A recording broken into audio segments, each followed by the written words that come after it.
Hey, good afternoon. I'm Dan Hacker with American Lawn. Wanted to show you this project today. Let's take a walk and check it out. So it's April 10th, and we're just got a lot of these different perennials installed. So the Persian blue catmint, they're got a few flowers right now. They're gonna stay dwarf. They're only gonna be about 12 inches, probably about 24 inches around. You'll notice that we have the aluminum edging along here. So once the sod is laid, you really can't hardly see that, but the idea is that it's below the lawnmower grade. So when they come through and mow all of this, they can just run their lawnmower right over the top of that, and it makes the weed eating much easier and faster. You'll notice elevation interest right here. So we have the beds bermed up, the boulders. We're trying to use some different textures. We have landscape lighting throughout. You'll notice along the edge right here that we set in a brick edge along the driveway. This client wanted to do that along just the bed areas. Some clients have us do that around the perimeter in lieu of the aluminum edging. We did that along the perimeter here. Yoshino cherry is one of my very favorite trees. So that tree right there is actually, in about 5 years, it'll be about 20 feet tall and about 25 feet around. The branching structure on that is phenomenal for what we're trying to accomplish, being able to pull cars in here and turn them around. Real straightforward landscape in the front. Again, we have some berming interest. The Colorado blue spruce that are here are not a traditional Colorado blue spruce. It's actually baby blue eyes, which is the dwarf version, so it'll stay smaller. Real quick, I want to kind of discuss the trees, and that makes a big statement in what we do. The columnar endowment maple, that's a sugar maple.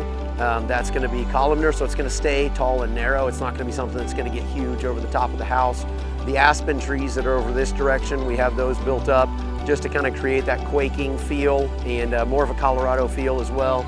You'll see the sugar maples up on the large sugar maples up on the hillside there, and then we did those as street trees down their driveway as well. So we'll step around back and show you that, and then we'll go from here.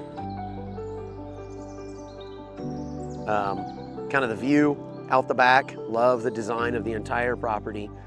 So we have these large retaining walls that are stepping down. We kept it really, really simple. These are wart eye yews, so we talked earlier about the different yews being genetically designed to grow different directions. These are actually designed to grow out and not up. So generally they'll be wide and just a little bit tall. We have the Persian blue catmint. That's the entire design right here. Super clean. Love to see the mulch. Love to be able to see if there's any weeds popping up. It's just easy to maintain that way. Neat view from up here because we can see the work that Juan did on this retaining wall and patio. You know, the sitting wall, patio, fire pit. That was all Juan's creation. That's all his design, all the intricacies of the cuts that he does there, the sitting wall and the pillars. A lot of elevation interest, boulders, evergreens, aspen trees. In this case, over on the edge over here, we have ginkgo trees that are going to be they're slow growing, but they're very Colorado look. They have that look, that the leaves that shake around. The other neat thing about ginkgos is that they drop their leaves all in one day. Guys are laying sod right now. Want to show you back down around this direction as well, what that's going to look like coming this direction as far as the elevations and what we're trying to accomplish. We want to make sure that the plants that we choose are going to get us the exact height, and they're not going to get too big. They're not going to overpower. So let's walk around. So right here, I love this kind of perspective, this direction. So we're not trying to fill it up with a whole bunch of bushes that are going to get really large. We tried to create some elevation interest. We have some berming right here, some boulders, blue Atlas cedar. I call that the Charlie Brown Christmas tree. It always stays open, so you don't have security issues there. It's just open and clean. You can see through it, but it gives the landscape some depth.